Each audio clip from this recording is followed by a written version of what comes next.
አሚን መልቲሚዲያ ፕሮዳክሽን አለመኖር ክፍል 6 ልብ አንጠልጣይ እውነተኛ ታሪክ።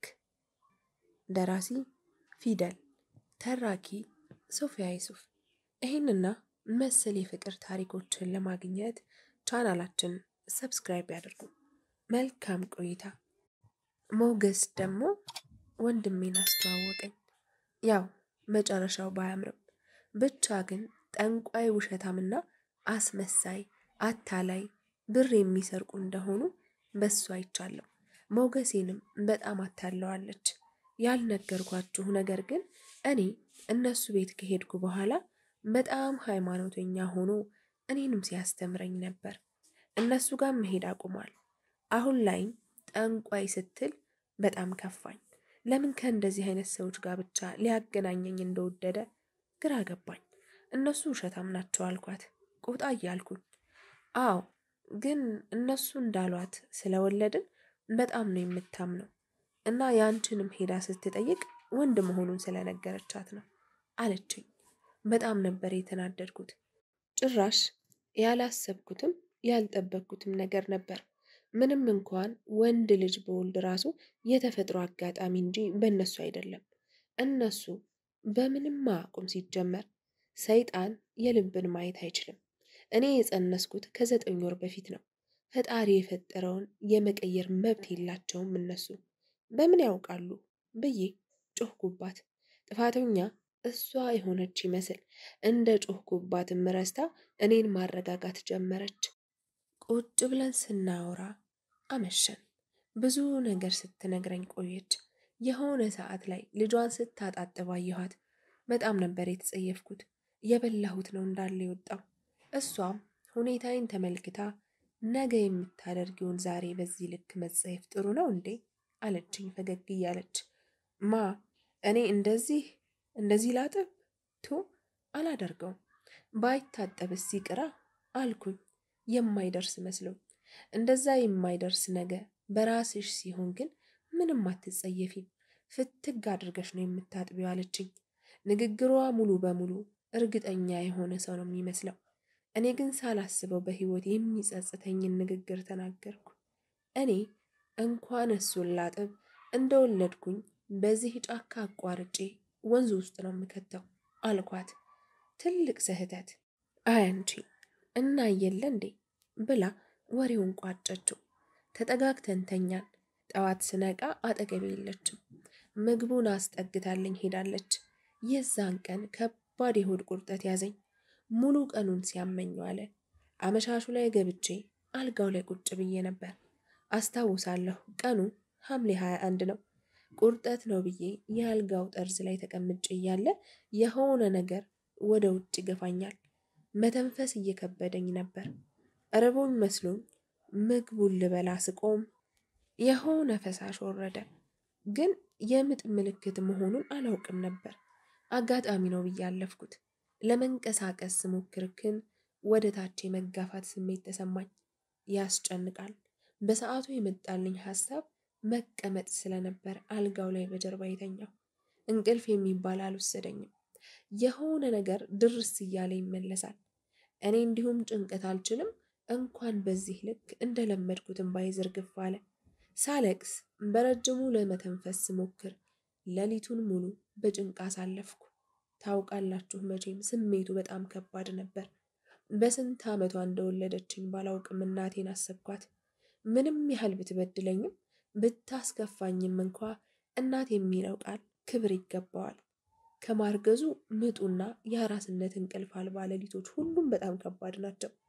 ለዛ ሲባል ብቻ ምንም ብታጠፋ እናት ናት ብዬ ተቀበልኩኝ። ከዛ የዋህ የሆንኩ ልጅ እናቴን ሙሉ በሙሉ ይቅር አልኳት። እስከ ዛሬ የተፈጠረውን ሙሉ ረሳሁላት። የወለድኩ ቀን መስማቷ ስለማይቀር መታ ስለምታየኝ አወራታለሁ ብዬ አሰብኩኝ። ለመውለድ ብዙ ቅድመ ዝግጅት ያስፈልጋል፣ ብዙ ሰውና ጫጫታ ያስፈልጋል ብዬ የማስበውን በባዶ ቤት በሌሊት ምጤ መጣ። በፈጣሪ ምን እንደሚይዝ ምን እንደምጨብጥ ጠፋብኝ። በነገራችን ላይ በዛ ስሜት መሃል ከምጡ በላይ ወልጄ ምን ላደርገው ነው የሚለው እያሳሰበኝ ሳለቅስ ነበር። የዛኔ በመከፋት ውስጥ ሆኜ ፈጣሪን ብዙ አማረርኩት። ምን በድዬ ነው እድሜን ሙሉ ስቃይ እያደረክብኝ? ምን አጥፍቼ ነው እያልኩኝ ሳማረር ነበር። ሰው አይደለሁ? ከምጨነቅ ይውጣ ብቻ እያልኩ አቅሜን ተጠቅሜ አሟጥኩኝ። ለማስወጣት ሞከርኩኝ። የበለጠ እያስጨነቀኝ መጣ። በዛ ሰዓት ብቻዬን መሆኔን ጎዳኝ። እስከሚነጋ ማለት ይቻላል ሳምጥ ነበር። መጨረሻ ላይ በጣም ደከምኩኝ። አቃተኝ። ዝም ስል በቃ እኔም ልሞት ነው እያልኩኝ ተስፋ ቆርጬ ነበር። ተስፋ የቆረጥኩት ግን በራሴ ብቻ ሳይሆን በፈጣሪም ሰው በሚባለው ፍጡር በጊዜም በሁኔታዎችም በአጋጣሚዎችም ሁሉ ነበር። ያ ግን በጣም የተሳሳትኩበት ነገር ነው። በጭራሽ ፈጣሪ አይሳሳትም፣ አይዘገይም፣ አይጨክንም ጭምር። በእርግጥ በሰዓቱ በባዶ ቤት ምጡን ቀጥዬ የሆነ ነገር እየወጣ እንደሆነ ተሰምቶኝ ነበር። ግን ከተኛሁበት ቀና ማለት ስላልቻልኩ እንዴት ልየው? በምን ተአምር ባልጠበቅኩት መንገድ ፈጣሪ ልኮልኝ ይመስል የበላይ የወንድም ሚስት ምግብ ይዛ ልጇን አዝላ በሩን ከፍታ ገባች። ለካስ ማታ በሩን ከለል ብቻ አድርጌ ሳልቆልፍ ነበር የተኛሁት። አስባችሁታል ምን ያህል እንደጠበቀኝ? በጫካና በጅቦች የተከበበች ቤት ክፍቱን አድርጌ ብቻዬን ተኝቼ፣ ግን አንድም ነገር አልነካኝም። በሩ ጓ ሲልም አልሰማሁም። ለማንኛውም ግን ስታየኝ ምን እንዳስደነገጣት ማየት ባልችልም ክው ብላ ምግቡን ቶሎ አስቀምጣ ልጇን አውርዳ በሩን ዘጋችውና እየተርበተበተች ጨርቅ ፈልጋ በእጇ ይዛ አምጪ፣ እሺ በደንብ አምጪ፣ በደንብ ተንፍሽና ግፊው፣ በርቺ፣ እሺ አይዞሽ አለችኝ። አቅም አጠረኝ አልኳት። እምባዬ እንደ ጉድ እየወረደ አይዞሽ ትንሽ ነው የቀረሽ እኮ ትንሽ ብቻ፣ አይዞሽ ቀላል ነው እያለች ልታበረታታኝ ትሞክራለች። እኔ ግን ያልጠነከረው ሰውነት ያልፈቀደልኝም። ከፈለገ ይቅር ለማለት ያህል ብዬ አንዴ ተንፍሼ አየር በደንብ ስቤ ከልቤ ሳምጥ የሆነ ነገር ከሰውነቴ ላይ እንደተነሳ ተሰማኝ። የኔ እናት እሷ ግን እንደተዋከበች ምላጭ የት ነው ያለው? ቶሎ በይ ምላጭ የቱ ጋ ነው ትለኛለች። እኔ ምንም አላውቅም። አንገቴን እየነቀነቅኩ አላውቅም ለማለት ሞከርኩ። እሷም ከአጠገቤ ተነስታ ፈልጋ አጣች። በጣም ሳስበው የሚሰቀጥጠኝም የሚያመኝም የሚከብደኝም ለመናገር የሚያስጠላኝም ግን መናገር ግድ የሚሆንብኝ ነገር ቢኖር የዛኔ ምላጭ በማጣቷ ቢላ መጠቀሟ ነበር። ልክ ከመክተፊያው ላይ አንስታ ቢላውን ይዛ ወደ እኔ ስትመጣ ሌላ ነገር ልታደርገኝ መስሎኝ ነበር። በሌለኝ አቅም ምን ልታደርጊኝ ነው? ምንድን ነው አልኳት። ምላጭ አጣሁ። እትብቱን በምን ልቁረጠው ብለሽ ነው ብላ የሆነ ነገር አደረገች። ከዛ የህፃን ለቅሶ ድምፅ ለመጀመሪያ ጊዜ በቤት ሰማሁ። እንኳን ሌላ ሰው እኔ ራሴ አልወደውም ያልኩ ልጅ ለዚህ በቃሁ። በሐዘን ውስጥም ሆኜ የሚያስቀኝ ነገር ወድጄ ጥለዋለሁ አያገባኝም ስል የነበርኩት ልጅ የዛኔ ገና የሚያለቅስ ድምፅ ስሰማ አያሳዝንሽም? ለምንድነው የምታስለቅሽው ብዬ እሷ ላይ ለመጮህ በቃሁ። ምን ይሳነዋል? ፈጣሪ እሷን ባይልክልኝ እንዴት ልወልድ እችላለሁ? እትብት የሚባለውን ነገር ማን ሊቆርጥልኝ ነበር? ወልጄ ስጨርስ ምንድነው የማደርገው ነበር? ብቻ እሱ ሁሌም አብሮኝ እንደሆነ ያወቅኩበት ቀን ነበር። ከዛ በጨርቁ ጠቅልላ አሳቀፈችኝና እጇን እየታጠበች በይ ምግብ ብይ እሺ አለችኝ። የኔ መልስ ግን ምን እንደነበር ታውቃላችሁ? ምን ላደርግ ነው? እንጀራ የለም እኮ አልኳት በደከመ ድምፄ። ዞር ብላ አየችኝ። ልሳቅ ወይስ ላልቅስ በሚል አስተያየት ትኩር ብላ አየችኝ። ከዛም ወደ እኔ ጠጋ ብላ የእሱ ምግብ ካሁን በኋላ ወተትሽ ብቻ ነው እሺ ብላ እንዴት እንደሚያዝ አሳየችኝ። ከዛ ምግብ ሰጠችኝና ልትንከባከበኝ እየሞከረች ነበር። እስከ ዛሬ በሆዴ ያስኩትን በእጄ ሳየው በጣም ገርሞኝ ነበር። ደስ ብሎኛል፣ ከፍቶኛል፣ ደክሞኛል። ብቻ ዝም ብዬ እያየሁ እያለቀስኩ ስስቅ ነበር። በቃ አለቀ እንዴ? ሆዴ ባዶ ነው አልኳት ጨንቆኝ። አዎ ፈጣሪ ይመስገን እንኳን መጣሁ። ብቻዬን ነበር ያደርኩትና ሌሊቱን ሙሉ ሲያቃዠኝ ያደረና ለያት ብዬ ነበር የመጣሁት አለችኝ። የፈጣሪ ስራ ነው ብዬ ተመስገን አልኩኝ። ተደስቼ ሳልጨርስ በዛ ሰዓት ከየት እንዳመጣው ባላቅም በላይ ስክር ብሎ መጣ። በሌሊቱ ሰው ሳይነቃ በጣም ጠጥቷል። ቀጥታ ገብቶ አየኝና ምንም አልተገረመ። ልጁን እንኳ ለማየት ፍቃደኛ አልነበረም። ትኩረት እንኳ ሳይሰጠኝ ይባስ ብሎ ወደ እሷ ዞሮ አንቺ እዚህ ምን ታደርጊያለሽ አላት። አይ ላያት መጥቼ ነው አለች እየተርበተበተች። ፈርተዋለች። የእሱ ቀጣይ ጥያቄ ግን እኔ ትኩረት ያልሰጠሁት ነበር። እኔ መውለዴን እንጂ ሴት ትሁን ወንድ አልጠየቅኳትም። እሷም ምንም አላለችኝም። እሱ ግን ቀጥታ ምን ወለደች አላት። የሚያስጠላ ግሳቱን እላይ ላይ እየለቀቀ። በዛ ሰዓት ከልቤ ተናደድኩኝና ለመጀመሪያ ጊዜ ቆጣ ያለ መልስ ሰጠሁት። ሰው ነዋ ሰው አይታይህም አልኩት በጣም እየተቆጣሁ። ምክንያቱም እሱም እንደ እናቱ ነው።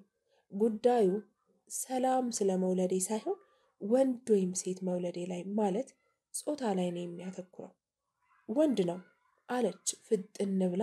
ቶሎ ነው የመለሰችው። ይመታታል ብላ ፈርታ ይመስለኛል።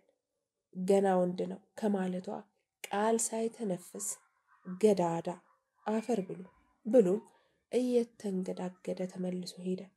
እሷ ግን የህይወቴ ባለውለታ ከምላቸው ውስጥ አንዷ ሆናለች። ትታኝ አልሄደችም። ይልቁንም ያመጣችውን ምግብ እያቀረበችልኝ እያለ በሩ ጓ እያደረገ ተመልሶ ገባና አንቺ ምን ቤት ነሽ? ነይ ውጪ ከቤቴ እያለ በተኮላተፈ አማርኛው በእጁ ልብሷን መጎተት ጀመረ። ለምን እንደሆነ አላቅም። በጣም ነው የምትፈራው። ቶሎ ብላ ልጇን አዝላ በሚያሳዝን አስተያየት አይታኝ ወጣች። ይሄ ምን አይነት እድል ነው? እኔ ግን ወንድ መሆኑን ይበልጥ ወደድኩት። እንኳንም ወንድ ልጅ ወለድኩኝ። እነሱ ግን ጥለውኝ ሄዱ። ምንም ማድረግ አልቻልኩም። ዝም ነው ያልኩት። ከዛ እንደምንም ተነስቼ አጠገቤ ያደረገችውን ምግብ መብላት ጀመርኩኝ። ግን አልበላ ስላለኝ ተውኩት። ከዛ ወንድ ነው ተብያለሁና ልጄን ጡት ማጥባት ጀመርኩኝ። ግን የሚያሳዝነው ለልጄ ስም የሚያወጣልኝ ስላልነበር ማን ብዬ ልጥራው ብዬ ተጨነቅኩኝ። ከዛም ትርጉሙ ይሁን ማለት ነው ብሎ ሞገሴ ስለነገረኝ የልጅነት ልጄን አሜን ብዬ ጠራሁት። ከዛም ሙሉ ቀኑን በባዶ ሆዴ ዋልኩኝ። በዛ ላይ አሜን በጣም ያለቅሳል። ድምፁ በጣም ይጨንቅ ነበር። ለማባበል ብሞክርም ዝም ሊልልኝ አልቻለም። በጣም ከባድ ውሎ ነበር። በዛ ላይ ውሃ በጣም ጠምቶኝ ነበር። ግን ማን ይሰጠኛል? የማይመሽ ቀን የለም መቼ። እኔም አሁን ካሁን ይመጣል ብዬ ለረጅም ደቂቃ በላይም ስጠብቅ ነበር። ግን አልመጣም። በስተ መጨረሻም አማራጭ ሳጣ ራሴ ተነስቼ ውሃ ጠጥቼ የቀዘቀዘውን ምግብ በላሁኝ። እናም ለጥ አልኩኝ። መጀመሪያ አሜን እንቅልፍ ወስዶት ነበር። ለዛ ነው የተኛሁትም። የማልዋሸው ነገር ግን እረስቼው ነበር። እንደ ሁልጊዜው ብቻዬን እያደርኩ መስሎን የተሰማኝ መሰለኝ። አልጋዬ ላይ ተንጋልዬ እየተገላበጥኩኝ ተኛሁ። ከቀናት በኋላ እንቅልፍ እየወሰደኝ ስለሆነ መሰለኝ ሳልነቃ ነው የተኛሁት። ሌሊት ላይ ነበር የለቅሶው ድምፅ የተሰማኝ። ደንግጬ አሜንንም ራሴንም ልጎዳ ነበር። ሆዴ ላይ የነበረው ክብደት ስለቀለለ ትዝ አለኝና ክው ብዬ አንስቼ አቅፌ ማጥባት ጀመርኩኝ። አንዴ ሲያለቅስ አንዴ ዝም ሲል ተጨንቄ ማልቀስ ጀመርኩኝ። ሁለታችንም እያለቀስን ተነስቼ መንጎራጠጥ ጀመርኩኝ። ፈጣሪ ሲራራልኝ ቶሎ እንቅልፍ ወሰደው። ሰዓቱን ባላውቀውም ረፋድ ላይ የልጄ ለቅሶ ከእንቅልፌ ቀሰቀሰኝ። አሁንም ቶሎ ተነስቼ አቀፍኩት። ወዲያው በላይ መጣ። ምንም እንኳ ምግብ ይዞ ይመጣል ብዬ እጁን ባይም ባዶውን ነበር የመጣው። ገብቶ ቀጥ ብሎ ልብሱን ቀይሮ ቁጭ አለ። ወንድ ወለድሽ አለኝ በንቀት በጣም እያናደደኝ ስለነበር። ልጅህ አይደል እንዴ? ቢያንስ ቀርበህ አታየውም? አላሳዝንህም? ቢያንስ ምግብ አታመጣልኝም? እንዴት በወለድኩበት ቀን ከጎኔ መሆን ይከብድሃል? ባዶ ቤት ጥለኸኝ ታድራለህ አልኩት እምባዬን እየጠራረኩ። እኔ ምን አቅልሻለሁ ስላንቺ? ልጅ ነበር መልሱ። በጣም ይገርማል። ቢያንስ ለልጅህ ስም አታወጣም? ቆይ ግን ምን አይነት አስተሳሰብ ነው ያለህ? ለሰው ትንሽ አታዝንም? ማን እዚህ ህይወት ውስጥ እንዳስገባኝ ታውቃለህ? ራስህ ነው ያስገባኝ አልኩኝ በሞራል እየጮህኩ። ቀና ብለሽ እንዳታወሪኝ። ምን አባትሽ ያስጮሁሻል? አንቺ እኔን እንደዚህ ነው የምታወሪኝ? ብሎ እዛው ልጄን አቅፌ በተቀመጥኩበት በጥፊ አጋጨኝ።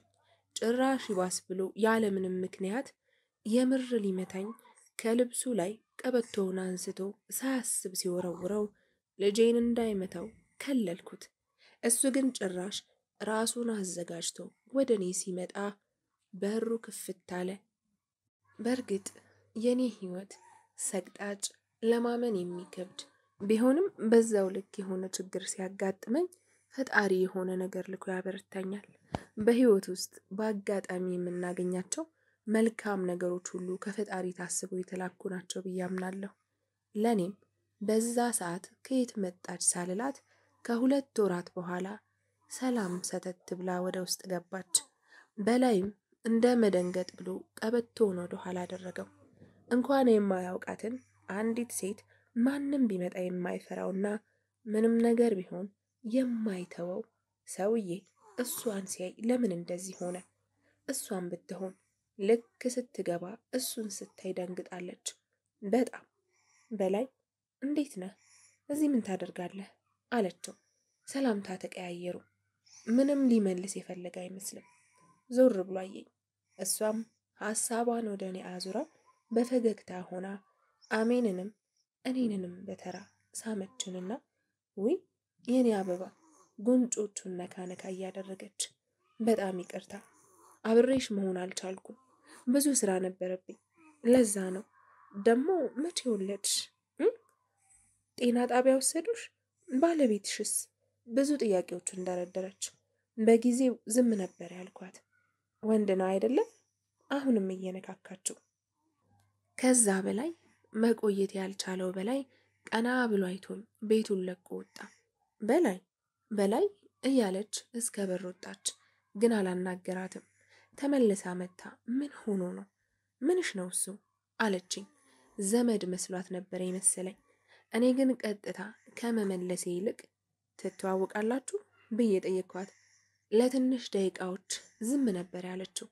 ከዛ ግን እንደ ማናገር እያለች አዎ ያው እዚህ ይሰራ ነበር፣ ወደ ከተማ ከመሄዴ በፊት በዛ ምክንያት እንተዋወቃለን ብላ ወሬውን ቋጨችው። የነገረችኝ እውነት እንዳልሆነ ግልጽ ነው፣ ግን ዝምታን መረጥኩኝ። እንዴ ንገሪኝ እንጂ እንዴት ነበር አለችኝ። አሁንም ቶሎ ለመመለስ አልፈለግኩም። ምን ተብሎ ይነገራል? እንዴትስ ብትል እንዴት ልላት እችላለሁ? ዝምታዬ ያልተዋጠላት ሰላም ትክ ብላ ስታየኝ ግፈኛው ባለቤቴ ማለት እሱ ነው? በላይ ብለሽ አትጥሪው። ከሁሉም በታች የሆነ አስተሳሰብ ያለው ሰው እንዴት በላይ ተብሎ ሊጠራ ይችላል? በንዴትና አይኗን ማፍጠት ተደበላልቃ እያየችኝ ነው። የወለድኩት ወንድ ነው። ስሙን አሜን ብየዋለሁ። የወለድኩት እቤት ውስጥ ነው። ባዶ ቤት ብቻዬን ተቀምጬ ድንገት ነው ምጤ የመጣው። ከወለድኩኝ ገና 2 ቀኔ ነው። የ2 ቀን አራስ ለምን ወንድ ወለድሽ ብሎ ሊመታኝ ነበር። ለማንኛውም በመውለዴ ደስተኛ ነኝ አልኳት። ውስጤ ሐዘን ስለዋጠው ይመስለኛል ገና ሳላወራ እምባዬ ይፈሳል። አሁንም እየጠራረኩኝ እምባዬን ነው የነገርኳት። በእርግጠኝነት አዝናልኝ ነው። ቃል አልተናገረችም። ተመልሼ እመጣለሁ፣ አክስቴ ጋር ደርሼ ልመለስ ብላኝ ከቤት ወጣች። ከእሷ የተማርኩት ትልቅ ነገር ቢኖር ለሰው ሐዘናችንን አለማሳየት ነው። ማሳየቱ ጥቅም ስለሌለው ማለት ነው። እሷም ልክ እንደቀደሙ ሐዘኗን እንዳላይ ጥላኝ ሄደች። ከሰዓታት ቆይታዎች በኋላ ምግብና ትልቅ ፌስታል ይዛ መጣች። ፈጣሪ ያቅርብላትና ከመቼ እንዳደረሰቻቸው ባላውቅም ገንፎ በስርዓት አዘጋጅታ አጥሚት በትልቅ ኩባያ ይዛ ነበር የመጣችው። ወላጅ እናቴ ባላደረገችው መልኩ ተንከባከበችኝ። ለ10 ቀን አካባቢ በላይም እቤት ድርሽ አላለም። ሰላምም ያለ መሰልቸት እኔን አርሳኛለች። ማለት ጠዋት ቁርስ ታበላኛለች፣ ትሄዳለች። ምሳ እንድበላ ነግራኝ ትሄዳለች። ከዛም 1 ሰዓት ትመጣና እኔ ጋር ታድራለች።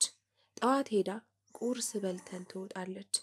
ከ10ኛው ቀን በኋላ ግን ቁርስ ልታመጣ እንደወጣች አልተመለሰችም። እኔም እሷን መጠበቅ ሲበቃኝ ተነስቼ እንጀራዬን አቦካሁና ጠዋት በቀጭኑ አብኩቼ ማታ ልጄ እስኪተኛ ጠብቄ ጋገርኩት። ከዛም ሽሮዬን ሰርቼ በላሁና ተኛሁ። የብቸኝነት ህይወትና ህመምን መዋጥን በደንብ ስለለመድኩት አላስቸገረኝም። ከዛም በየ2 ቀኑ ቤት መምጣት ጀመረ። ግን ልጁ ቀይ ይሁን ጥቁር እንኳ የሚያውቀው ነገር የለም። አንድም ቀን አይቶት አያውቅም ነበር። ታውቃላችሁ፣ አንዳንዴ እንኳን እናንተ እኔ ራሱ የ15 ዓመት ከምናምን ወር ህፃን ልጅ ማለቴ እናት መሆኔን አላምነው። ልጅነቴን ሳልጨርስ የልጅ እናት መሆኔን አምኖ ለመቀበል ብዙ ቀን ፈጅቶብኛል። ሰላም እንዳስተማረችኝ መንከባከብ ስጀምር ነው ትዝ የሚለኝ እንጂ ስተኛ ረሳዋለሁ። የዛኔ ግን የበላይ ወንድም ሚስት ልጇን ስታጣጥብ እንደዛ እንዳላልኩኝ ያለምንም መጸየፍ ጽድት አድርጌ እሱንም ጨርቁንም አጥባለሁ። አሜንዬ መኖሩ ደግሞ ብቻዬን ስሆን እንደ ጓደኛ ሆነኝ። አይጨንቀኝም፣ አልፈራም። ከትልቅ ሰው ጋር አብሬ እንደምኖር ነው የሚሰማኝ። ግን ለልጄ የምቀይረው ልብስ እንኳ እንደሌለኝ ሳስብ ራሴን እወቅሳለሁ። ወዲያው ደግሞ የአባቴ ያ ሁሉ ሀብትስ እያልኩ ራሴን እጠይቃለሁ። ሀብቱን ለመውሰድ ከቤት አውጥታ የጣለችኝ እናቴን ግን ሳስብ ልቤን እስኪያፍነኝ ድረስ አለቅሳለሁ። ከሁሉም እሷን ሳስብ በጣም ያመኛል። በጣም ቀኑን በደንብ አስታውሳለሁ። ልጄን ከወለድኩበት ከሐምሌ 21 ቀናት አልፈው ነሐሴ 26 ድረስ የአዲስ ዓመት መግቢያ ደርሷል። ሰው ማዘጋጀት ጀምሯል። እኔ ቤት ውስጥ ቁጭ ብዬ ልጄን እያጠባሁ ነበር። ቀን ላይ በሩን ከለል አድርጌ ነበር የምቀመጠው። ከዛም በሩ ተከፈተ። ከሄደ 2 ቀን ስለሆነው በላይ መስሎኝ ስለነበር ቀናም አላልኩም። ልጄን እያየሁ ነበር። ነገር ግን ደስ የሚል ሽቶና የሚያምር ጫማ ሳይ ደንግጬ ቀና ስል ሰላም ነበረች። ሰላም ማለቴ የወለደችኝ ማለቴ ነው። ሙሉ ከእግር እስከ ራሷ ሳያት ያልጠበቅኩትን ነገር ነው ያየሁት። ሁልጊዜ እንደማይሆን እያወቅኩ ራሱ መጓጓቴን አልተውም። የዛኔም እውነት ለመናገር እኔ የጠበቅኩት መቼም የወሊድ ህመሙንና ስቃዩን የአራስነት ድካሙን ብቻ አጠቃላይ ስሜቱን በደንብ ስለምታውቀው ቶሎ መጣ ትጠይቀኛለች ብዬ ነበር። 21 ቀን አልፋ ስትመጣ ብዙ ነገር ይዛልኝ ትመጣለች ብዬ ልብሶችም ምግቦችንም ቢያንስ እንኳ የአጥሚትና የገንፎ ዱቄት ይዛ ትመጣለች ብዬ አስቤ በጣም ጓጉቼ ነበር። ምክንያቱም እነዛን ሁሉ የአባቴን ቤት፣ መሬት፣ ሱቅ ሙሉን በሷ ስር ነው ያለው። ለዛም ነው አብዛኛውን ጊዜ ከነ ባለቤቷ ቤት ተጋድመው ይውሉ የነበረው። እሷ ግን ስትመጣ ከቦርሳ ውጪ አንዳች ነገር አለማየቴ ቶሎ ነው የረበሸኝ። ጠብቆ ማጣት በጣም ይከብዳል። ጭራሽ ደግሞ ስትመጣ አቅፋ እንደ መሳም አያት መሆኗን እንደ ማብሰር ወደ ውስጥም ዘልቃ ሳትገባ ዳር ይዛ ቁጭ አለች። አንድ መልካም ነገር ቀስ ብላም ቢሆን እንኳን ፈጣሪ ያተረፈሽ ብላኛለች። ከዛ ከቦርሳዋ ውስጥ የሆነ ፌስታል አውጥታ አስቀመጠችና ትታኝ ሄደች። ቶሎ ብዬ ለራሴ አላለቅስም ብዬ ቃል ገባሁኝ። እኔ ደግሞ ቃል አክባሪ ነኝ፣ አላለቀስኩም። ግን አንዳንዴ ሳስበው ለዛ ለምን መጣች እላለሁ። ያው አንዳንድ ሰዎች ሳይጠሩ ይመጡና ቁስልን ነካክቶና አድምቶ መሄድ ያስደስታቸዋል። ለምን እንደሆነ እኔ እንጃ። ምን እንዳመጣች ከመቻኮሌ የተነሳ ቀጥ ብዬ ተነስቼ ከፈትኩት። ልብስ ነበር፣ ለዛውም አሮጌ ጽድት ያለ ልብስ።